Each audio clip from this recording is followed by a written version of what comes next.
ورحمة الله وبركاته.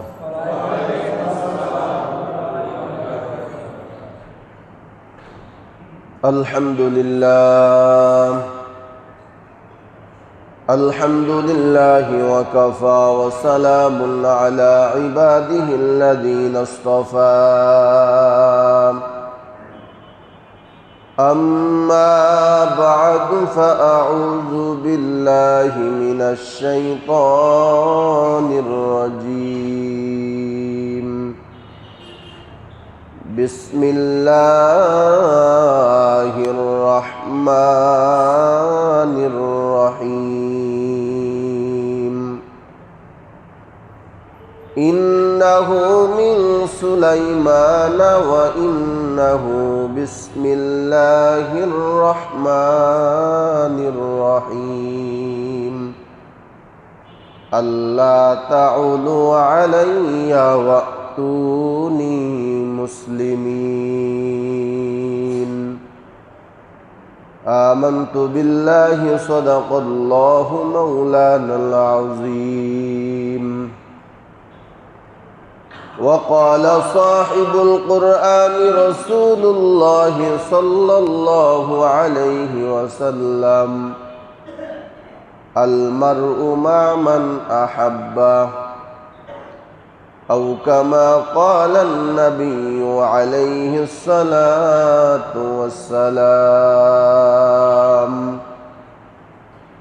صدق الله مولانا العظيم وصدق رسوله النبي الأمي الكريم.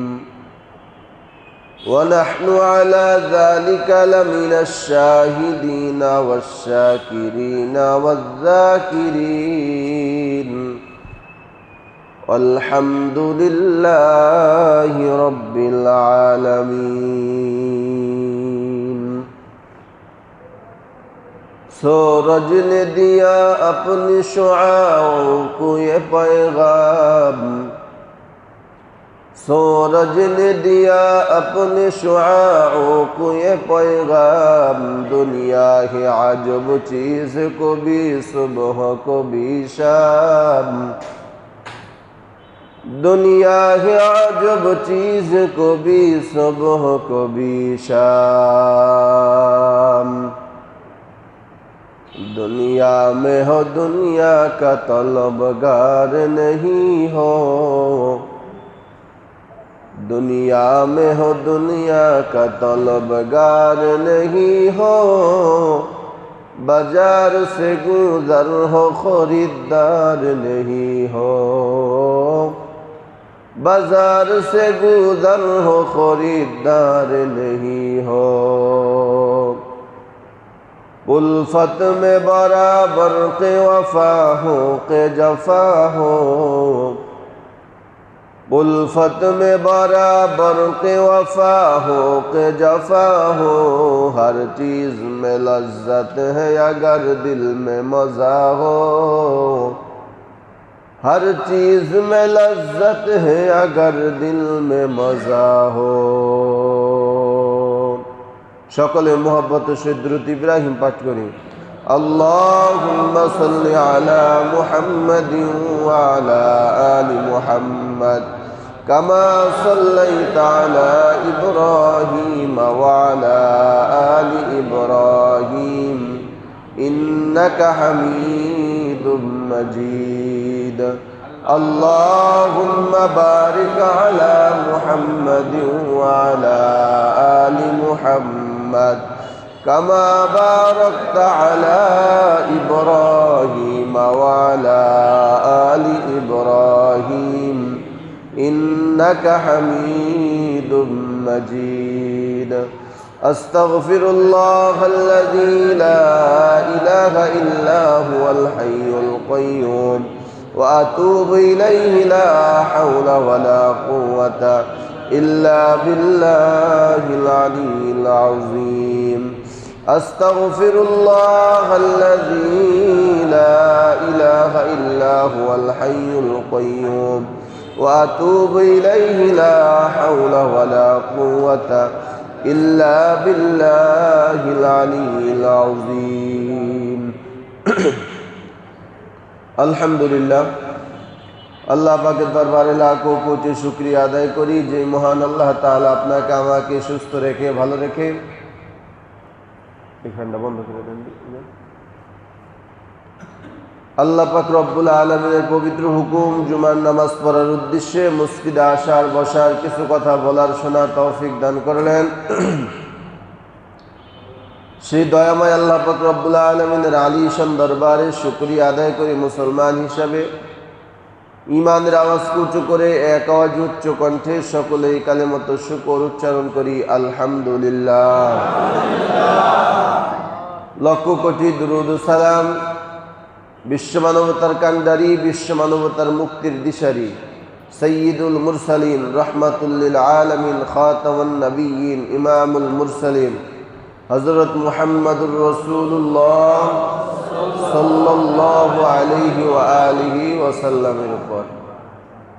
মুহতারাম হাজিরিন, মুহররম মাস চলতেছে, কিছুদিন বাকি আছে। ধারাবাহিকভাবে আল্লাহ তাআলা এই মাসের 10 তারিখে যে অলৌকিক আল্লাহ তাআলার কুদরতি ঘটনাগুলো ঘটিয়েছেন কিছু কিছু আপনাদের সামনে বয়ান করতেছি। তার ভিতরে উল্লেখযোগ্য একটি ঘটনা হলো, গত জুমায় বলছিলাম যে এই জুমায় আলোচনার বিষয়বস্তু হলো যে সুলাইমান আলাইহিস সালাতু ওয়াস সালামকে আল্লাহ তাআলা মুহররম মাসের 10 তারিখে কোন নিয়ামত দান করেছিলেন, এই বিষয়ে আজকে আলোচনা ইনশাআল্লাহ। আল্লাহ পাক রব্বুল আলামিন দুনিয়াতে যত পয়গম্বর নবী রাসূল প্রেরণ করেছেন, কোন নবীকে নবুয়তের পাশাপাশি রাজত্ব দেন নাই। কোন নবীকে নবুয়তের পাশাপাশি রাজত্ব দেন নাই। শুধুমাত্র কেবলমাত্র একমাত্র সুলাইমান আলাইহিস সালাতু ওয়াস সালামকে আল্লাহ তাআলা নবুয়ত সহ গোটা পৃথিবীর রাজত্ব তাকে আল্লাহ তাআলা দান করলেন। সারা পৃথিবীটা শাসন করেছে 4 জন মানুষ। কয়জন ভাই? 4 জন। এর ভিতরে 2 জন হলো মুসলমান, 2 জন হলো কাফের। 2 জন মুসলমান, একজন হলেন বাদশাহ জুলকারনাইন, সিকান্দার বাদশাহ। তার ঘটনাও সূরা কাহফের শেষের দিকে আল্লাহ তাআলা বয়ান করছেন। আরেকজন মুসলমান হলেন পয়গম্বর সাইয়্যিদুনা হযরত সুলাইমান আলাইহিস সালাতু ওয়াস সালাম। আর 2 জন কাফের, একজন হলেন বাদশাহ নমরুদ, আরেকজন বাদশাহ হলেন বাদশাহ বুখতে নাসর। প্রশ্ন আসতে পারে, আল্লাহ তাআলা বেঈমান দ্বারাও গোটা পৃথিবী রাজত্ব কেন করাইলেন, মুসলমানের দ্বারাও কেন করাইলেন? তার জ্বলন্ত উত্তর হলো, এবং সঠিক উত্তর যেটা সেটা হলো, তাদের পরে যারা প্রজন্ম, যারা দুনিয়ার বাদশাহ হবে, দেশের রাজা হবে, আল্লাহ বলেন মুসলমান পূর্বে যারা বাদশাহ ছিল তাদের থেকে শিক্ষা গ্রহণ করো, এবং বেঈমান যারা ছিল, যারা রাজত্ব পুরা দুনিয়াটা, গোটা দুনিয়াটা যারা রাজত্ব করছে তাদের থেকেও শিক্ষা গ্রহণ করো। তুমি যদি ভালো একজন রাষ্ট্রনায়ক হতে চাও, তুমি আইডল মানো হযরত সুলাইমান আলাইহিস সালাতু ওয়াস সালামকে। সুবহানাল্লাহ বলবেন। তুমি যদি একজন ভালো রাজা হতে চাও, আদর্শবান রাজা হতে চাও, তোমার আইডল হবে হযরত ওমর রাদিয়াল্লাহু তাআলা আনহু। তুমি যদি ভালো একজন আদর্শবান রাজা হতে চাও, তোমার আইডল হবে হযরত আবু বকর সিদ্দিক রাদিয়াল্লাহু তাআলা আনহু। তুমি যদি ভালো একজন রাজা হতে চাও, আদর্শবান রাজা হতে চাও, তাহলে সবচেয়ে প্রিয় তোমার আইডলের নাম হলো মুহাম্মাদুর রাসূলুল্লাহ সাল্লাল্লাহু আলাইহি ওয়াসাল্লাম। এটাই আল্লাহ তাআলা বুঝাইলেন। আদর্শবান যদি রাজনৈতিক নেতা হতে চাও, আদর্শবান যদি একটা রাজা হতে চাও, তাহলে শিক্ষা গ্রহণ করো সুলাইমান আলাইহিস সালাতু ওয়াস সালাম থেকে, শিক্ষা গ্রহণ করো হযরত ওমর রাদিয়াল্লাহু তাআলা থেকে, শিক্ষা গ্রহণ করো আবু বকরের থেকে। যদি আদর্শবান হতে চাও, শিক্ষা গ্রহণ করো মুহাম্মদুর রাসূলুল্লাহ সাল্লাল্লাহু আলাইহি ওয়াসাল্লাম থেকে। আজ যদি বাটপার হইতে চাও, সিটার হইতে চাও, জনগণের হক নষ্টকারী হইতে চাও, জনগণের সম্পদ আত্মসাৎ করার যদি বাদশা হতে চাও, তাহলে শিক্ষা নাও নমরুদ থেকে। শিক্ষা নাও ফেরাউন থেকে, শিক্ষা নাও বাদশা বুখতে নসর থেকে। ঠিক বললাম না ভাই? ঠিক বললাম। এটাই আল্লাহ তাআলা বললেন, মুসলমানরাও সারা পৃথিবী রাজত্ব করছে, বেঈমানরাও রাজত্ব করছে। উদ্দেশ্য দুজনের কাছ থেকে সবক গ্রহণ করো, কোনটা নিবা এটা তোমার ব্যাপার। আল্লাহ তাআলা সহি বুঝ দান করুক, সকলে বলে আমিন। তো সুলাইমান আলাইহিস সালাতু ওয়াস সালামকে আল্লাহ তাআলা গোটা পৃথিবী রাজত্ব যারা 4 জনের ভিতরে করছেন, কিন্তু সবাই কিন্তু সবকিছু রাজা হতে পারে নাই। যেমন বাদশাহ বুখতেনাসার, বাদশাহ নমরুদ, আবার এদিক দিয়া হযরতে বাদশাহ জুলকারনাইন, সিকান্দার বাদশাহ সারা দুনিয়ার রাজত্ব করছে, বাট সবার রাজা হতে পারে। যেমন মাছের রাজা হইতে পারে, ভাই কথা বলেন না কেন, পশু পাখির রাজা হতে পারে, গর্তের পিপিলিকার রাজা হতে পারে, বনের হিংস্র প্রাণীর রাজা হতে পারে, কিন্তু সুলাইমান আলাইহিস সালাতু ওয়াস সালাম এমন একজন বাদশাহী আল্লাহ তাআলাকে দান করলেন, তিনি গাছেরও তিনি যেমন বাদশাহ ছিলেন, তিনি নদীর মাছেরও রাজা ছিলেন, তিনি গর্তের পিপিলিকারও রাজা ছিলেন, সমস্ত প্রাণীর রাজা ছিলেন হযরত সুলাইমান আলাইহিস সালাম। আমরা যেইভাবে মীমাংসা করি, বিচার আচার করি, সুলাইমান আলাইহিস সালাতু ওয়াস সালামের কাছে যদি কোনো প্রাণী মারামারি লাগতো, ঝগড়া লাগতো, সুলাইমান নবীর কাছে আয়েশা বলতো, সুলাইমান নবী ফয়সালা দিয়ে দিতেন। এই সুলাইমান আলাইহিস সালাতু ওয়াস সালামের রাজত্বের ভিতরে তিনি তার একটা সবচেয়ে গুরুত্বপূর্ণ যে বিষয়টা ছিল, তিনি উপস্থিতিটাকে বেশি মূল্যায়ন করতেন। যখন যাকে ডাক দেওয়া হয় সে যেন উপস্থিত থাকে, তার ওয়ার্ডার না, তার থেকে অনুমতি না নিয়ে যেন কেন এদিক সেদিক কেউ না যায়। প্রতিদিন সুলাইমান নবী হাজিরা নিতেন। ঘটনা করবে একদিন, এই ঘটনা শুরু, খুব খেয়াল করেন। সুলাইমান আলাইহিস সালাতু ওয়াস সালাম একবার পশু পাখির হাজিরা নিতেছিলেন, সবাই বলে সুবহানাল্লাহ। পাখিদের হাজিরা নিতেছেন। ইয়া কবুতর লাব্বাইক হুজুর, ময়ূর লাব্বাইক, টিয়া পাখি লাব্বাইক, ময়না লাব্বাইক, ঈগল, সবাই লাব্বাইক বলতেছে। সুলাইমান আলাইহিস সালাতু ওয়াস সালামের সবচেয়ে প্রিয় একটা ভালোবাসার পাখির নাম ছিল হুদহুদ। নাম কি? হুদহুদ। শুধু প্রিয় পাখি না, বরং সুলাইমান আলাইহিস সালাতু ওয়াস সালাম সে পানি মন্ত্রী ছিল। সবাই বলে সুবহানাল্লাহ। কি মন্ত্রী ছিল?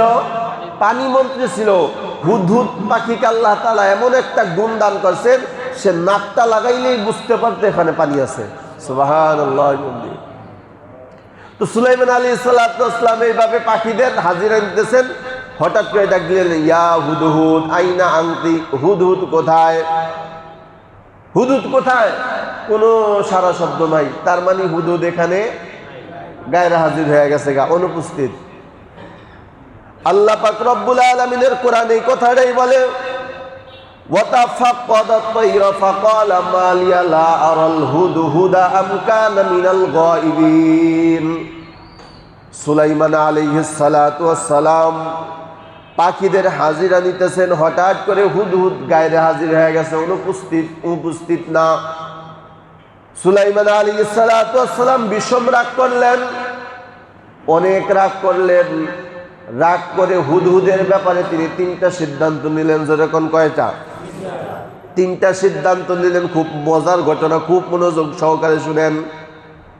সুলাইমান আলাইহিস সালাতু ওয়াস সালাম 3টা সিদ্ধান্ত নিলেন হুদহুদ পাখির ব্যাপারে। আল্লাহর কোরআন বলে, লা উআযিবান্নাহু আযাবান শাদীদা ওয়া লা আযবাহান্নাহু আও লা ইয়াতিয়ান্নি বিসুলতানিন মুবিন। সুলাইমান আলাইহিস সালাতু ওয়াস সালাম বললেন, হুদহুদ যদি ফিরে আসে আমার দরবারে আসে, আমি তাকে 3টা তার ব্যাপারে 3টা সিদ্ধান্ত নিলাম। 1 নম্বর হলো লা উআযিবান্নাহু আযাবান শাদীদা, আরে কঠিন পিটানি দেব। এক কথায় হলো রিমান্ডের মার দিব।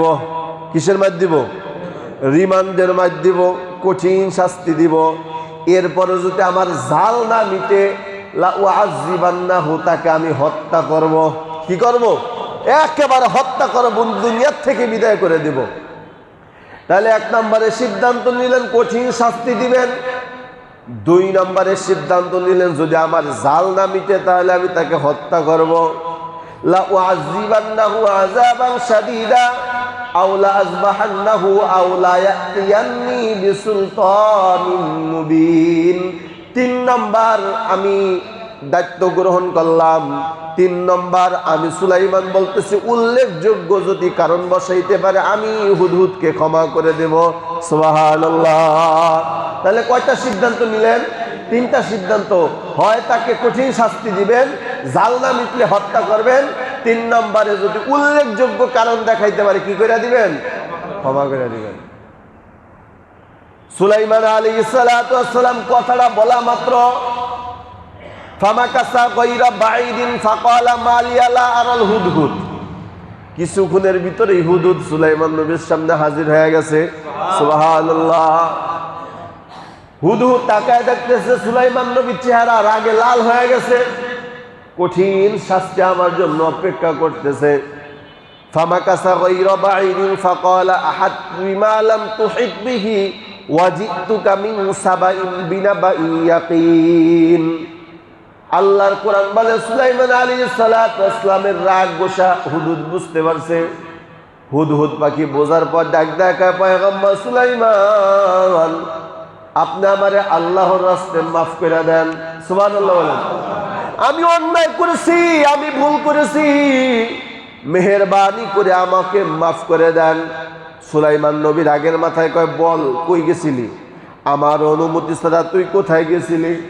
এবার হুদহুদ ডাক দেয়, ও পয়গম্বর সুলাইমান আমি এমন একটা খবর আপনার কাছে এখন দেব, যেই খবর আপনার কানে কোনোদিন শোনে নেন, আপনার চোখেও কোনোদিন দেখে নাই, এমন আশ্চর্যজনক একটা খবর আমি আপনাকে দেব। সুবহানাল্লাহ। এই কথাটা বলা মাত্র স্বাভাবিকভাবে সুলাইমান নবীর রাগটা একটু কমছে, যেহেতু ক্ষমা চাইছে। ক্ষমা চাওয়ার পরে কোনো মুসলমান যদি মুসলমানকে মাফ না করে, রাসূল বলেন এটা কবিরা গুনাহ। এটা কি গুনাহ? কবিরা গুনাহ। মনে থাকবে তো ইনশাআল্লাহ। এজন্য কেউ যদি বরাবর অন্যায় করে, কেউ যদি ক্ষমা চায়, আল্লাহর রাস্তায় আমরা কি করব? মাফ করে দেব। আল্লাহ সহি বুঝদান করে সকলে বলি আমিন। সুলাইমান আলাইহিস সালাতু ওয়াস সালাম বললেন, বল কোথায় গেছিলি? হুদহুদ ডাক দেয়, কয় আমি উড়তে উড়তে আপনার রাজত্ব ছেড়ে একটু অন্য দূরে গেলাম। আপনার এই দেশ ছেড়ে অন্য দেশে যখন পদার্পণ করলাম, দেখলাম আরো একটা হুদহুদ আমার জাতি ভাই। আমি হুদহুদকে জিজ্ঞাসা করলাম, তুমি কে? হুদহুদ ওই হুদহুদ আমার আবার জিজ্ঞাসা করে, তুই কে? আমি বললাম, আমি সুলাইমান নবীর প্রজা, পানি মন্ত্রী। সুবহানাল্লাহ জোরে বলছে ভাই, আমি হলাম পানি মন্ত্রী। ওই হুদহুদরে ডাক দেয়, সুলাইমানকে ডাক, নাউজুবিল্লাহ কইলি কি? সারা দুনিয়া যিনি শাসন করে সুলাইমান, কও চিনি না, তোরে তো কথা ছাড়াই হত্যা করা দরকার বেটা, তুই থাকো কই? এবার ওই হুদহুদ ডাক দেয়, কয় মিন সাবাইন বিনাবাইন ইয়াকিন, ইয়ামান দেশের একটা রাজত্ব, একটা শহরের নাম হলো সাবা। এই সাবা দেশে আমি থাকি, ওখানে একটা রাজত্ব চালায় একটা ম্যাডাম। সারা দুনিয়া রাজত্ব করে সুলাইমান, অথচ ইয়ামান দেশের একটা জায়গার নাম হলো সাবা। এই সাবা দেশে রাজত্ব করে একটা বিদ্রোহ নারী। আমি ওই নারীর এলাকায় থাকি। হুদহুদ এই কথা শোনার পর ডাক ডাকা, তাহলে তো তোর সাথে একটু যাওয়া দরকার, তোদের ম্যাডামদের একটু দেখা দরকার। হুদহুদ এই কথা বলিয়া ওই সাবা শহরে আর একটা হুদহুদের সাথে ওই সাবা শহরে গেল। ওই সাবা শহরে যাওয়ার পর ঠিকই তাকে দেখতেছে সুলাইমানের মতো বিশাল সিংহাসনে বসা, বিশাল বড় রাজত্ব কায়েম করছে, লক্ষ লক্ষ তার বাহিনী। নৌবাহিনীর অভাব নাই, বিমান বাহিনীর অভাব নাই, সেনাবাহিনীর অভাব নাই, বিজিবির কোনো অভাব নাই। অনেক সৈন্য দল নিয়ে বিদ্রোহভাবে রাজত্ব করতেছে। ওই রানীর নাম হলো রানী বিলকিস। নাম কি? নাম হলো রানী বিলকিস, বিশাল সিংহাসনে বসা। হুদহুদ এই দৃশ্য দেখার পর সুলাইমান নবীর কাছে ডাক ডাকা, পয়গম্বর সুলাইমান আমি এই সমস্ত জিনিস সবগুলো দেখে আসলাম। সুলাইমান নবী ডাক দেখা, তোর কথা আমি বিশ্বাস করি না, তবে আমি একটা চিঠি লিখবো, এই চিঠিটা তুই রানী বিলকিসের হাতে পৌঁছায় দিবি। যদি উত্তর দেয় তাহলে তোর কথাগুলো বিশ্বাস করবো, নইলে না। জোরে বল সুবহানাল্লাহ। পয়গম্বর সুলাইমান আলাইহিস সালাতু ওয়াস সালাম একটা চিঠি লিখলেন, ইন্নাহু মিন সুলাইমান ওয়া ইন্নাহু বিসমিল্লাহির রহমানির রহিম আল্লাহ তাউলু আলাইয়া ওয়াতুনি মুসলিমিন। সবাই বলি সুবহানাল্লাহ। সুলাইমান আলাইহিস সালাতু ওয়াস সালাম চিঠির ভিতরে লিখলেন, এই রানী বিলকিস, আমি একজন আল্লাহ তাআলার নবী পয়গম্বর সুলাইমান, সারা পৃথিবীর রাজত্ব আল্লাহ তাআলা আমাকে দিয়েছে। যদি তাড়াতাড়ি মাথা নত কইরা যদি আমার সিংহাসন আইসা যদি ক্ষমা না চাও, আমি গরম হয়ে গেলে কিন্তু সাইজ হয়ে যাইবা। সুবহানাল্লাহ। এইভাবে একটা চিঠি লেখা হুদহুদের কাছে দিয়া গেছে, যা চিঠিটা পৌঁছায় দে, তোর কথা সত্য না মিথ্যা এটা যাচাই করবো। হুদহুদ আবার চিঠি নিয়া ওই যে সাবা শহরে বিলকিসের কাছে দৌড়, কিতাবের ভিতরে রাখে। আল্লামা শফি রহমাতুল্লাহি আলাইহি তাফসীরে মাআরিফুল কুরআনে আমি যেইভাবে বলতেছি হুবহু এইভাবে বলছেন। মাআরিফুল কুরআনে আল্লামা শফি রহমাতুল্লাহি আলাইহি বলেন, বিলকিস তার সৈন্য দল নিয়ে প্রজাদেরকে নিয়ে মিটিং করতেছে। হঠাৎ হুদহুদ পাখি মুখে কইরা চিঠিটা নিয়ে তাদের সামনে উপস্থিত হয়ে গেছে। সুবহানাল্লাহ। ভয় পাইছে? কথা কয় না, ভয় পাইছে? এই পাখির ভয় আছে? কথা বলেন, পাখির ভয় আছে? মশার ভয় আছে? মশার কোনো ভয়? যদি অনুমতি থাকতো তাহলে ঘরের ভিতরে আমরা ঢোকার সুযোগ দিতাম ভাই। কথা কয় না? তাহলে বোঝা গেল কোনো কোনো পশু পাখির কোনো ডর ভয় নাই। ডাইরেক্ট পার্লামেন্টের ভিতরে গেছে, ভিতরে গিয়া বিলকিসের সামনে চিঠিটা ফেলাইছে।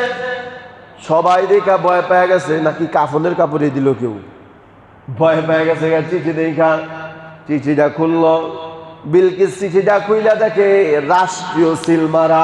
সবাই বলে সুবহানাল্লাহ। কি সিল মারা? রাষ্ট্রীয় সিল মারা চিঠির উপরে দেখা চোখ বড় হয়ে গেছে গা। এবার চিঠিটা খুললেন, কিতাবের ভিতরে লেখে, ইন্নী উলকিয়া ইলাইয়া কিতাবুন কারীম। সুলাইমান আলাইহিস সালাতু ওয়াস সালামের চিঠিটা পাওয়া মাত্র রাষ্ট্রীয় সিল দেখা বিলকিসের চোখ বড় বড় হয়ে গেছে। এবার পুরা চিঠিটা বিলকিস পড়লেন, পড়ার পর কয়, ম্যাডাম ওখানে কি লেখছে? এবার বিলকিস ডাক ডাকাই, চিঠির ভিতরে আমার হুমকি ধামকি দেওয়া হয়েছে।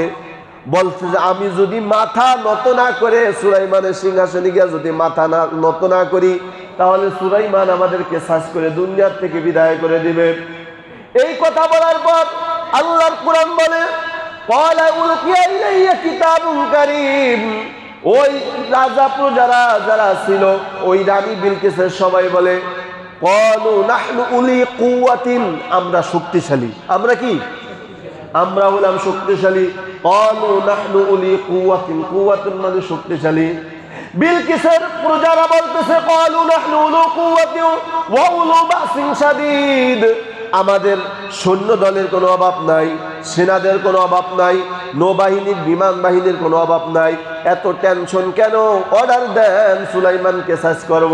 জোরে কান নাউজুবিল্লাহ। বলেন, সাজ করতে পারবে না? নিজেরাই সাজ হয়ে যাবে। কথা বলে না কেন? সুলাইমান আলাইহিস সালাতু ওয়াস সালামের চিঠিটা পড়ার পর যখন এই বক্তব্য আসলো, ওই নাস্তিকরা যখন এই প্রস্তাব রাখলো, এবার বিলকিস ডাক দেয়, সবার সাথে মাতামাতি করিও না। সুবহানাল্লাহ। জোরে কোন সবাই। সবার সাথে বাহাদুরি করিও না, এটা একটা পয়গম্বরের চিঠি। এজন্য মুফাসসিরিন ইকরাম, মুহাদ্দিসিন ইকরাম লেখেন, এই পয়গম্বরের চিঠিটা পাওয়া মাত্র ইন্নী উলকিয়া ইলাইয়া কিতাবুন কারীম শব্দটা বিলকিস বলার কারণে আল্লাহ তাআলা তার হেদায়েতের মালাটা গলায় পরায় দিয়েছে। সুবহানাল্লাহ। নবীর ব্যাপারে কোনো তাচ্ছিল্য করে নাই, অট্টহাসি দেয় নাই, কোনো তাচ্ছিল্য করে নাই, হেয়পূর্ণ করে নাই। চিঠিটা দেওয়া মাত্র, পড়া মাত্র সম্মান করে বলে, ইন্নী উলকিয়া ইলাইয়া কিতাবুন কারীম, এটা পয়গম্বরের চিঠি, এটা নিয়ে কোনো মাতামাতি করা যাবে? বলতেছে এটা সম্মানিত চিঠি, সবার সাথে মাতামাতি করিও না, সবার সাথে বেশি বাড়াবাড়ি করিও না। আল্লাহ তাআলার কাছে তাহাজ্জুদ পড়ে যদি দোয়া করে গজব আসতে সময় লাগবে না। কথা ঠিক কিনা? সুলাইমান আলাইহিস সালাতু ওয়াস সালামের চিঠিটা শোনা মাত্র এবার যারা ডাক ডাক কয়, এবার বিলকিস ডাক ডাক কয়, ঠিক আছে, তোমরা যে তার সাথে জিহাদ করবা, আগে একটু পরীক্ষা করে নিয়ে, এটা দুনিয়ার গোলাম নাকি আসলেই নবী। সুবহানাল্লাহ। জোরে কোন সবাই। দেখি বন্ড নবী নাকি আসল নবী। তাহলে কিভাবে পরীক্ষা করা যায়? কিতাবের ভিতরে লেখে, এদিকে সাংবাদিক একটা আছে না, নাম কি, হুদহুদ। এই ওয়াজ বুঝেননি? সাংবাদিকতার ভূমিকায় সিসি ক্যামেরা ধরে রাখছে, সব মাথার ভিতরে ঢুকাইতেছে, পাশে বৈশা সাংবাদিকতার ভূমিকায় সব মাথার ভিতরে নিতেছে। কি সিদ্ধান্ত হইতেছে সব হুদহুদের কানে ঢুকতেছে, সিসি ক্যামেরা লাগায় রাখছে। কিতাবের ভিতরে লেখে বিলকিস যখন এই কথা বললো, সে বন্ড নবী না আসল নবী, আমি তাকে পরীক্ষা করব। কিভাবে পরীক্ষা করব? বলে আমার দেশ থেকে কিছু দুধেরা যাবে, দুধেরা হাদিয়া তোফা নিয়ে যাবে। যদি দুনিয়াদার হয় তাহলে হাদিয়া গ্রহণ করবে, আর যদি দুনিয়াদার না হয় হাদিয়া গ্রহণ করবে না। কথা ঠিক কিনা? এজন্য মুহতারাম হাজিরিন, কারা আল্লাহওয়ালা বুজুর্গ বোঝার উপায় হলো, যারা দুনিয়ার প্রতি লোভ থাকবে না, মুরিদের টাকার প্রতি লোভ থাকবে না, মুরিদের হাদিয়া তোফার প্রতি যার লোভ না থাকবে, সেই হলো একজন আল্লাহওয়ালা। কথা ঠিক কিনা? আর যে শুধু মুরিদের পকেটের দিকে তাকায় থাকে, কখন লাউ, গরু, দুম্বা, বহি, ছাগল নিয়ে আসবে আর বায়াত গ্রহণ করবে, ওটা কোনো আল্লাহওয়ালা পীর হতে পারে না, ওটা ভণ্ড পীর। ঠিক বললাম না ভাই? ঠিক বললাম। এখান থেকে এই সূত্রগুলা নিবেন। আলোচনা করলে, ঐতিহাসিক বলেন, আলোচনা করলে শুধু আলোচনা কামসুক করবে না, এখান থেকে শিক্ষণীয় কি আছে ওটা শিক্ষা গ্রহণ করবা।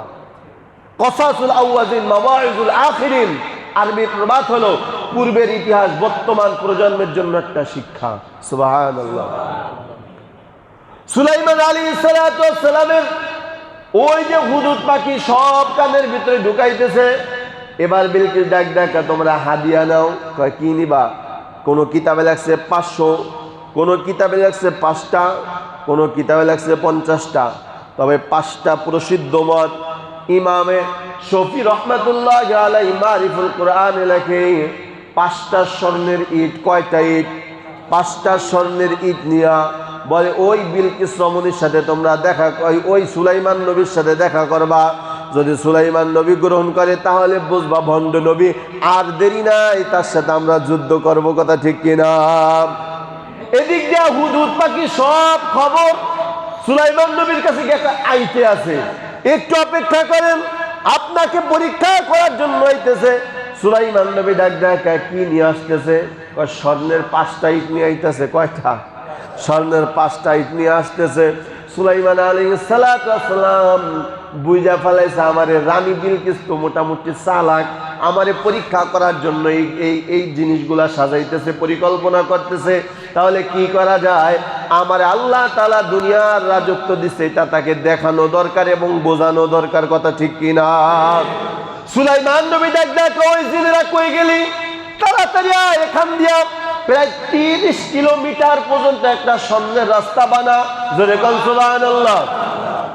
এই স্বর্ণের ইট দিয়া 30 কিলোমিটার আমার রাজত্ব থেকে, ওই পথ থেকে, আমার রাজত্ব থেকে যত দূর 30 কিলোমিটারের একটা ইট দিয়া, স্বর্ণের ইট দিয়া একটা রাস্তা বানা।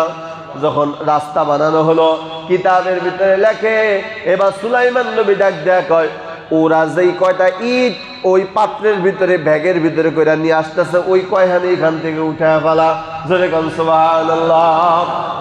সুলাইমান নবী ডাক দেয়া, ওরা যেই কয়টা ইট নিয়ে আসতেছে ওই কয়টা উঠায় ফেলা, আর তোদের জিনের বাচ্চাগুলারে পাশে দাঁড় করায় দে। যখন ওই বিলকিসের দুধের আসলো, আয়েশা দেখে বাতাস আর বাতাস, আর জিনের বাচ্চারা যেখানে দাঁড়ায় শুধু বাতাস আর বাতাস। ঠিক বললাম না ভাই? ঠিক বললাম। বাতাস আর বাতাস, বিরাট বড় স্বর্ণের মহল দেখা, বিরাট কিছু দেখা ওই বিলকিসের দুধেরা ভয় পেয়ে গেছে। এবার রাস্তার দিকে তাকায় দেখে 5খান স্বর্ণের ইট নাই। জোরে কোন সুবহানাল্লাহ। কয়খান ইট নাই? জোরে বলেন। আর ওদের ব্যাগে আছে কয়টা? জোরে বলেন কয়টা? তাক দেখা, তাড়াতাড়ি থো। আমরা সুলাইমান বলবো আমরা চুরি করছি। চিৎকার করে কোন আল্লাহু আকবার। আর জোরে বলেন আল্লাহু আকবার। সুলাইমান নবী আলাইহিস সালাতু ওয়াস সালামকে আল্লাহ তাআলা নবীদেরকে যেমন ইলম দিবেন তেমন হিকমত দিবেন। ওই সুলাইমানের প্রজারা বলতেছে, এখান থেকে 5টা ইট উঠায় ফেলা। ওই বিলকিসের দুধেরা এসে দেখে 5টা ইট নাই। কয় তাড়াতাড়ি তো, যদি না তো সুলাইমান বুঝবে আমরা এখান থেকে চুরি করে তারপরে সুলাইমানকে হাদিয়া দিতে আসছি। চিৎকার মেরে কন্যা সুবহানাল্লাহ। বা সুলাইমা দাদে মুলক সরওয়ারি, বা সুলাইমা দাদে মুলক সরওয়ারি সুদমতে খাতেমাশতে ওয়া পরি জোরে জোরে কন্না সুবহানাল্লাহ। এবার দুধের আসলো, এগুলো দেখে ভয় পেয়ে গেছে। সুলাইমান নবীর সাথে সাক্ষাৎ করার সুযোগ হয় নাই। সুলাইমান নবীর সাথে সাক্ষাৎ না করে ভয় পেয়ে চলে গেছে। ডাক দেখায় বিলকিস রমণী, এদিক দিয়ে আবার হুদুদ দৌড় মারছে। কই? আবার সাংবাদিকের দায়িত্ব পালন করতেছে হুদহুদ। এই হুদহুদ পাখি আবার সে সাবা শহরে ওই প্রজাদের ওই দুধের সাথে গেছে, গিয়া ডাক দেখায় না না বিলকিস তাই এগুলো গ্রহণই করে না, বরং আপনার চাইতে বড় রাজত্ব সুলাইমান পয়গম্বরের। সবাই বলে সুবহানাল্লাহ। আপনার ইচ্ছারা গ্রহণ করে নাই। এই কথা বলার পর বিলকিস এবার নিশ্চিত হয়ে গেছে এটা দুনিয়াদার কোন নবী না, বরং সঠিক একজন আল্লাহর পয়গম্বর। জোরে কর সুবহানাল্লাহ। ইন্নী উলকিয়া ইলাইয়া, আল্লাহ পাক রব্বুল আলামিনের পয়গম্বর সুলাইমান আলাইহিস সালাতু ওয়াস সালাম এই কথাগুলো কোরআনের ভিতরে আল্লাহ বর্ণনা করেন। ওই বিলকিস যখন পুরাপুরি তওবা করার জন্য রেডি হয়ে গেল, বলে না না, যেহেতু বুঝা ফেলাইছি একজন সঠিক আল্লাহ তাআলার পয়গম্বর, এখন আমি আর দেরি করব না, আমি সুলাইমানের হাতে তওবা পইরা হাত দিয়া কালেমা পইরা মুসলমান হয়ে যাব। কিতাবের ভিতরে লেখে সুলাইমানের ফিলিস্তিন থেকে সাবা শহর প্রায় 4000 কিলোমিটার দূরে। কত? 4000 কিলোমিটার দূরে। এদিক দিয়ে হুদুদ খবর নিয়ে আসতেছে, বলে রানী বিলকিস আপনার কাছে তওবা করার জন্য আসতেছে। সুলাইমান নবী ডাক দেখায়, রানী বিলকিস চালাক না, একটু বলো, আমার একটু পরীক্ষা করা দরকার। এই কথা চিন্তা ভাবনা কইরা আল্লাহ পাক রব্বুল আলামিনের কোরআনের ভিতরে বলেন সুলাইমান আলাইহিস সালাতু ওয়াস সালাম ডাক দেয়া একটা মিটিং ডাকলো। মিটিং এর ভিতরে বলল, কে আসো? এখনো বিলকিস রমণী আসতে অনেক দেরি, প্রায় 4000 কিলোমিটার দূরে। কে পারবা এই মুহূর্তে বিলকিসের সিংহাসন আমার কাছে হাজির করতে? সুবহানাল্লাহ। আর জোরে বলেন সুবহানাল্লাহ। বিলকিস চার দেওয়ালের ভিতরে তালা মাইরা সিংহাসন ওই সাবা শহরে রাইখা সুলাইমান নবীর কাছে তওবা করার জন্য দৌড় মারছে, অথচ সিংহাসন হলো তালা মারা। এদিক দিয়ে সুলাইমান নবী ডাক দেখায়, কে পারবা ওই রানী বিলকিস এখানে আসার আগে সিংহাসনটা আমার সামনে হাজির করে দিতে? قال عفريت من الجن انا اتيك به قبل ان تقوم من مقامك। কিতাবের ভিতরে আল্লাহর কোরআন বলে ইফরিত নামক জিন দাঁড়ায় কয়, হুজুর আপনি যদি দোয়া করেন আমি বিলকিসের সিংহাসনটা নিয়ে আসতে পারবো। সুবহানাল্লাহ। আমি সিংহাসনটা নিয়ে আসতে পারবো রানী বিলকিসের। কয় সময় কখন? আপনার মিটিং শুরু হইতে শেষ হওয়ার আগেই নিয়ে আসবো। সুলাইমান নবী ডাক দেখায়, না না, এত সময় আমি লেট করতে পারবো না, এর চাইতো তাড়াতাড়ি দ্রুত কে আসতে পারবা, কে আনতে পারবা বিলকিসের সিংহাসন? এত সময় দেওয়া যাবে না। আল্লাহর কোরআন বলে ক্বালাল্লাযী ইনদাহু ইলমুম মিনাল কিতাব। সুলাইমান ওই প্রজাদের, সুলাইমান আলাইহিস সালাতু ওয়াস সালামের প্রজাদের ভিতরে একজন আলেম ছিলেন। সুবহানাল্লাহ জোরে কোন সবাই। তার ভিতরে ছিল ইলমে মারিফাত, তার ভিতরে ছিল ইলমে শরিয়াত। কিতাবের ইলম ভিতরে থাকার কারণে ওই এদিক দিয়ে কিন্তু জিনের বাহাদুরি কি শেষ? জোরে বলেন, জিনের বাহাদুরি শেষ। জিন এর সুলাইমান নবী বলে এর থেকেও আগে আনতে পারবা কিনা? ওই জিন ক্বালা ইফরিতুম মিনাল জিন, জিন কয় আমি এর আগে পারুম না। তার মানে জিনের মাস্তানি শেষ। সুলাইমান নবী দেখা তার আগে আনতে হবে। কে পারবা? আল্লাহর কোরআন বলে ক্বালাল্লাযী ইনদাহু ইলমুম মিনাল কিতাব। স্পষ্ট কোরআনের আয়াত। সুলাইমান নবী আলাইহিস সালাতু ওয়াস সালাম যখন বললেন, একজন আলেম ওই তার প্রজাদের ভিতরে এক কোণায় দাঁড়ানো ছিল, বসা ছিল। ওই আলেম দাঁড়ায় কয়, সুলাইমান আপনি যদি দোয়া করেন আর যদি আল্লাহ তাআলা আমাকে তৌফিক দেয় আমি বিলকিসের সিংহাসন টানব। সুলাইমান নবী ডাক দেখা, সময় কতটুকু লাগবে? বলে আপনি চোখ বন্ধ করবেন আর খুলবেন, দেখবেন সিংহাসন হাজির। চিৎকার মেরে কন্যা সুবহানাল্লাহ। আর জোরে করে আল্লাহু আকবার। শামসু কমার সুলখ জমিন আঞ্জুম আখতার, দস্তে দেওয়াল ওয়াদি সাহরা ও সমুন্দর, মুরমল খুদা মুদরু তাইর কবুতর, শাম সে হর জুলম তুজু আহমর আজগর। গুল जारो गुलो गुलजारो गुलो पुर के शजर किसने बनाया, तालिब मायूसी का हो ये सब जिसने बनाया। जरे कसम सब কিছু বানাইছেন কি? জিন কি পারছে? এবার বলতেছে কে? কথা কয় না, এবার বলতেছে কে? আলেম, একজন মানুষ। হ্যাঁ আমার বাবা, আমি বুঝাইতে পারবো না একজন মানুষের কত দাম, একজন আলেমের কত দাম। আল্লাহ পাক রব্বুল আলামিন বলেন, যার ভিতরে ইলমে শরিয়াতের ইলম আছে, যার ভিতরে ইলমে মারিফাতের ইলম আছে, আল্লাহ পাক রব্বুল আলামিন তারে এমন পাওয়ারফুল, আল্লাহ তাআলা তাকে এমন পাওয়ারফুল ইলম আল্লাহ তাআলা দান করে। আল্লাহ পাক রব্বুল আলামিন বলেন, সেই মুলকে সাবা থেকে মুহূর্তের চোখের পলকের ভিতরে বিলকিসের সিংহাসন এখানে হাজির করতে পারে। চিৎকার মেরে কন্যা সুবহানাল্লাহ। সুলাইমান আলাইহিস সালাতু ওয়াস সালাম এই কথা বলার পর এবার ঠিক ওই আলেম قال الذي عنده علم من الكتاب انا اتيك به قبل ان تقوم من مقامك। কিতাবের ভিতরে লেখে সাথে সাথে ওই বুজুর্গ আলেম চোখের পলকের ভিতরেই রানী বিলকিসের সিংহাসন হাজির কইরা ফেলাইছে। সুলাইমান নবী চোখ বন্ধ করে খুলছে, দেখে পাশেই রানী বিলকিসের সিংহাসন। সুবহানাল্লাহ। এই পাওয়ার দিবেন কে? কোন জিনের? কোন জিনের না মানুষের? তাহলে বোঝা গেল মানুষের পাওয়ার সবচাইতে বেশি। ঠিক বললাম না? ঠিক বললাম কি? মারামারির পাওয়ার, হ্যাঁ না ইলমের পাওয়ার? কথা কয় না? আমলের পাওয়ার, ইলমের পাওয়ার, মারিফাতের পাওয়ার। ঠিক বললাম না? ঠিক বললাম। একটা ইলম, একটা আলেমকে আল্লাহ তাআলা কি পরিমাণ পাওয়ারফুল দান করেন। কিতাবের ভিতরে আছে সিংহাসনটা আনার পর সুলাইমান নবী ডাক কয়, এই রানী বিলকিস কতটুকু চালাক আমি তো পরীক্ষা করবো। এই কে আছো? এই রং মিস্ত্রি একটা কাজ কর, ডিজাইন পরিবর্তন করবি না, শালির তোর রংটা পরিবর্তন করবি। সুবহানাল্লাহ। কি পরিবর্তন করবি? রং পরিবর্তন করবি, ডিজাইন পরিবর্তন করবি। আমি দেখবো রানী বিলকিস চিনতে পারে কিনা।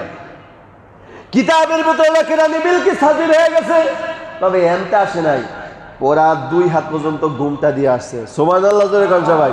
ঘুমটা কি দিছে পর্দার জন্য? হ্যাঁ না, সে তো কাফের, সে তো বেঈমান। তাহলে মুফাদ্দিস ইকরাম বলেন ঘুমটা তাই না দিল কেন? কারণ সে লজ্জিত। সে কি লজ্জিত? সুলাইমান নবীর এত পাওয়ারফুল রাজত্বের সাথে আমি এতদিন বিদ্রোহ করছি, সে লজ্জিত, এই কারণে বড় একটা ঘুমটা দিছে। ঠিক বললাম না? ঠিক বললাম। কিতাবের ভিতরে লাগে ঘুমটা দেয়া যখন ঢুকছে, সুলাইমান নবীর ডাক দেয়া, সুলাইমান নবী ডাক দেখা, এ বিলকিস দেখ তো সিংহাসনটা চেননি। কিন্তু কিতাবের ভিতরে লেখে রানী বিলকিস সঠিকভাবে বলে না যে সিংহাসনটা আমার। যদি বলে আমার, তাহলে সুলাইমান নবী প্রশ্ন করবে, তোমার যেটা সঠিকভাবে কিভাবে বুঝলা? তাহলে আমার কাছে কোনো প্রশ্ন উত্তর থাকবে না। এজন্য রানী বিলকিস চালাকি কইরা কয়, আমার সিংহাসনের মতোই দেখতে লাগে। সুবহানাল্লাহ।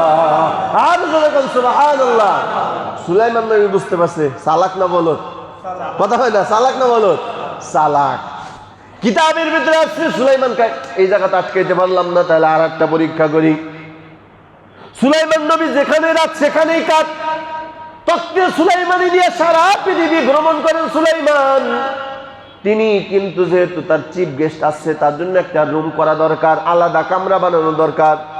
কিতাবের ভিতরে লেখে এবার মিস্ত্রি ডাক ডাক একটা আলিশান রুম বানাও, তবে যেখান দিয়ে হাইটা রুমের ভিতরে ঢুকবে ফ্লোরটা স্বচ্ছ কাঁচের গ্লাসের মতো, নিচে দিবা ঝর্ণার মতন, মানে দেখলে বোঝা যায় যে পানি। দেখলে কি বোঝা যায়? দেখলে যেন বোঝা যায় পানি। আসলে পানি না, এটা কি স্বচ্ছ কাঁচের গ্লাস, কিন্তু দেখলে মনে হয় কি পানি। এইভাবে যখন ঘর সাজায় দিছে, কিতাবের ভিতরে রেখে সুলাইমান ডাক ডাকায়, রানী বিলকিস আসেন আমার ঘরের ভিতরে পদার্পণ করেন। কিতাবের ভিতরে লেখে রানী বিলকিস পানি দেখা মাত্র বলেন তো মানুষ কাপড় উঠায় না নামায়? কথা কয় না? কথা কয় না? সামনে যদি পানি পরে কাপড় উঠায় না নামায়? শুধু নামায় না, গ্রাম এলাকায় তো দেখেন নাই একেবারে মানকা কাঁচা দেয়। দেখছেন না আপনারা? মানকা কাঁচা দিয়া এরপরে ধান আর পাট কাটে। এটা দেওয়া হালাল না হারাম? সবাই বলেন হালাল না হারাম? এই টাকনের উপরে কাপড় উঠানো হালাল না হারাম? কবিরা গুনাহ। কি গুনাহ? কবিরা গুনাহ, যা তওবা ছাড়া মাফ হয় না। এই মানকা কাঁচা দেওয়াতে আল্লাহ হেফাজত করে। সকলে বলে আমিন। রানী বিলকিস পানি দিয়ে কাপড় উঠান শুরু করছে। সুলাইমান নবী দেখে কি করতেছেন, কাপড় উঠান কেন? এটা তো পানি না, এটা একটা স্বচ্ছ কাঁচের গ্লাস। রানী বিলকিস পাড়া দিয়ে দেখছে আসলেই তো গ্লাস। এবার রানী বিলকিস আরো লজ্জিত হয়ে গেল, হারে এটা পানি না গ্লাস, যেহেতু আমি পার্থক্য করতে পারি নাই, তাহলে সুলাইমান নবীর সামনে মাথা উঁচু করে দাঁড়ানোর আমার কোনো ক্ষমতা নাই। কথা ঠিক কিনা? এইবার বাপ এত কিছু হওয়ার পর আল্লাহর কুরআন বলে ক্বালাত রাব্বি ইন্নী যালামতু মা সুলাইমান লিল্লাহি রাব্বিল আলামিন। এবার বিলকিস ডাকা, সুলাইমান আমি এতদিন জানি নাই, আপনারে চিনি নাই, যেহেতু বুঝতে পারছি আপনি একজন পয়গম্বর, আপনার বিরুদ্ধে এতদিন রাজত্ব করেছি আমি। ক্বালাত রাব্বি ইন্নী যালামতু, আমি নিজের উপরে জুলুম করেছি, অন্যায় করেছি, মা সুলাইমান লিল্লাহি রাব্বিল আলামিন। এখন আপনার হাতে আমার হাতটা লাগাইয়া আমারে কালেমা পড়া মুসলমান বানায় দেন। জোরে কোন সুবহানাল্লাহ। সুলাইমান নবী বিলকিসকে কালেমা পড়া মুসলমান বানায় দিল। এবার আল্লাহ তাআলার পক্ষ থেকে সিদ্ধান্ত, সুলাইমান এবার রানী বিলকিসকে বিবাহ করো। জোরে কোন সুবহানাল্লাহ। প্রত্যেকটা পয়গম্বর কোন নারীকে বিবাহ করার ক্ষেত্রে পয়গম পাঠান কে? পয়গম পাঠান কে? আল্লাহ তাআলা পাঠান। সুলাইমান নবীকে যখন আল্লাহ পয়গম পাঠাইলেন, রানী বিলকিসকে বিয়া করেন, সাথে সাথে সুলাইমান নবী রানী বিলকিসকে বিয়া করছে। জোরে কোন সুবহানাল্লাহ। এখান থেকে একটা নুকতা সুন্নি কথা বলি, খুব খেয়াল করেন। আচ্ছা, সুলাইমান নবী যখন মারা গেল, রাজত্ব কায়েম করছে কি রানী বিলকিস? এই কথা বললেন। স্বামী যদি মারা যাওয়ার পর স্ত্রী কি রাজত্ব ধরছে? এই কথা বললেন। এটা ইসলামী শরিয়াতে জায়েজ? কথা বলেন কেন জায়েজ? পৃথিবীতে কোন ইসলাম শরিয়াতে কোন নারী কোনদিন কোন রাষ্ট্রনায়ক হতে পারে? আল্লাহ সহি বুঝদান করে সকলে বলে আমিন। যদি হইতো তাহলে সুলাইমান নবী মারা যাওয়ার পর রানী বিলকিস সিংহাসনের দায়িত্ব নিত। ঠিক বললাম না? ঠিক বললাম।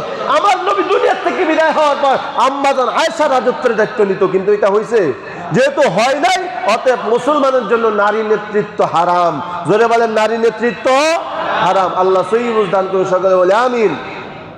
সুলাইমান আলাইহিস সালাতু ওয়াস সালাম রানী বিলকিস বিবাহ করছে। বিবাহ করার পর সংক্ষেপে বলতেছি সুলাইমান নবী বিবাহ করার পর দিন যায়, হঠাৎ করে সুলাইমান আলাইহিস সালাতু ওয়াস সালাম একটা রাজ্যের উপরে আক্রমণ করলেন। কি করলেন? খবর পাইলেন ওখানে সব মুশরিক, আল্লাহ ছাড়া সূর্যের পূজা করে, গাছের পূজা করে, মাজারের পূজা করে। খবর পাওয়া মাত্র ওই রাজ্যের উপর আক্রমণ করলেন। আক্রমণ কইরা ওই রাজাকে দুনিয়ার থেকে বিদায় করে তার সুন্দরী রমণী একটা মেয়েকে তিনি বন্দী করলেন। সবাই বলে সুবহানাল্লাহ। পুরা দেশটার তিনি জয়লাভ করলেন। এই রাজত্ব যুদ্ধ করতে গিয়া ওই সুন্দরী রমণীর বাবা দুনিয়া থেকে কি করলো? বিদায় নিল। কিন্তু মেয়েটা অত্যন্ত দেখতে সুন্দরী রমণী। এবার আল্লাহ তাআলা আবার পয়গম পাঠাইলেন, সুলাইমান এই মেয়েটাকে বিবাহ করেন। সুবহানাল্লাহ জোরে কোন সবাই। এই মেয়েকে আপনি বিবাহ করেন। বিবাহ করার পর সুলাইমান নবী সব সময় দেখে, তবে এখন যে বয়ানগুলো করব এটা সঠিক কোনো হাদিসও নেই, সঠিক কোনো কোরআনেও নাই, এটা ইসরায়েলি একটা রেওয়ায়াত। কিন্তু আমার উদ্দেশ্য হলো সুলাইমান নবীকে মুহররমের 10 তারিখে কি পুরস্কার দিয়েছেন এইটা সঠিক, এই কথাটা বলার জন্যই করতাম। ঘটনাগুলো বলবো, খুব খেয়াল করেন। এই মেয়েকে বিবাহ করার পর মেয়েটা সব সময় কান্না করে। কি করে? সব সময় কান্না করে। সুলাইমান নবী ডাক দেওয়া হলো, তুমি এত কান্নাকাটি করো কেন? কি দুঃখ তোমার? বারবার আমার বাবার কথা মনে পড়ে। সুবহানাল্লাহ। কার কথা মনে পড়ে? আমার বাবার কথা মনে পড়ে। তাহলে কিভাবে তুমি সান্ত্বনা পাইবা? ইসরায়েলি রেওয়ায়েত। এবার ডাক দেয়া কয়, আমার বাবার মতো একটা, আমার বাবার আকৃতিতে একটা পুতুল বানায় দেন। কি বানায় দেন? কথা কয় না, কি বানায় দেন? আমার বাবার আকৃতিতে একটা পুতুল বানায় দেন। সুলাইমান পয়গম্বর ওই কুমার দিয়া বলে, তার বাবার আকৃতিতে একটা পুতুল বানায় দাও। এবার মেয়েটা বাবার আকৃতির পুতুল পাইয়া কান্না বন্ধ হয়ে গেছে, শান্ত হয়ে গেছে। বাবাকে দেখে আর শান্তি পায়। কিছুদিন পর গোপনে গোপনে সুলাইমান নবী যখন বাসায় না থাকে, সাথে সাথে বাবার ওই পায়ের মধ্যে গিয়া সেজদা দেয়। জোরে কোন নাউযুবিল্লাহ। তাহলে বোঝা গেল সুলাইমান নবী মূর্তি বানায় দিয়া মুশরিক মানে শিরিক করার একটা ব্যবস্থা করে দিছে। কথা ঠিক না ভাই? ঠিক। এই কারণে আল্লাহ তাআলা সুলাইমান নবীর উপরে রাগ হয়ে গেলেন। সুলাইমান নবীর উপরে রাগ হয়ে আল্লাহ তাআলা সুলাইমান নবীকে একটা পরীক্ষার ভিতরে ফেলাইলেন। কেমন পরীক্ষা? কিতাবের ভিতরে লেখে রানী বিলকিসের কাছে প্রতিদিন সুলাইমান নবী তার হাতে একটা আংটি ছিল, আংটি। এই আংটির ভিতরে হলো সব ক্ষমতা, আংটির ভিতরে হলো আল্লাহ তাআলা সব ক্ষমতা দিয়েছেন। ওই আংটির ভিতরে হলো ইজনাম লেখা ছিল। ওই আংটিটা তার স্ত্রীর কাছে দিয়া প্রতিদিন তিনি গোসলখানায় যাইতেন গোসল করতে। কিন্তু কিতাবের ভিতরে আছে রাফার রফরফ নামক একটা জিন আছে, বা কোন কোন কিতাবের ভিতরে আছে এই যে শয়তান ইবলিস বলেন, এই যে সবচেয়ে বড় ইবলিস শয়তান, এই শয়তান সুলাইমানের আকৃতি ধারণ কইরা সুলাইমান নবী যখন গোসলখানায় গেছে আংটি বইয়ের হাতে দিয়া, শয়তান সুলাইমান নবীর রূপ ধারণ করে এসে আংটি দিয়া দে। কি কয়? আংটি দিয়া দে। সুলাইমান নবীর স্ত্রী যাচাই বাছাই করে নাই, যেহেতু চেহারার সাথে কি আছে, কথা কয় না, চেহারার সাথে খুব মজার ঘটনা, চেহারার সাথে মিল আছে। সুলাইমান নবী আংটি, সুলাইমান নবী মনে করে আংটি দিয়া দিলেন বিবি। সুলাইমান নবী গোসল করে কাকা বিবি আংটি দেখো, একটু আগেই তো নিয়ে গেলেন। কি করলেন? একটু আগেই তো নিয়ে গেলেন। আংটি কোথায়? সুলাইমান নবীর আংটি শয়তান হাতের ভিতরে পইরা সিংহাসনে গিয়া বলে, আংটি আছে যতদিন ক্ষমতাও আছে আমার ততদিন, আংটি আছে যতদিন ক্ষমতাও আছে আমার ততদিন। সুলাইমান নবী ডাক দেখা সিংহাসনে যে বসে সে সুলাইমান না, আমি হইলাম প্রকৃত সুলাইমান। কিন্তু আংটিটা যখন হাতের থেকে খুলে গেছে, সুলাইমান নবীর জীর্ণ শীর্ণ হয়ে গেছে, আগের সেই উজ্জ্বল চেহারা আর নাই। আল্লাহ তাআলা পরীক্ষার ভিতরে সুলাইমান নবীকে ফালায়া দিছে। কিতাবের ভিতরে লেখে শেষ পর্যন্ত রাজত্ব থেকে তাকে অপরিচিত মানুষ মনে করে রাজত্ব থেকে বের করে দিল।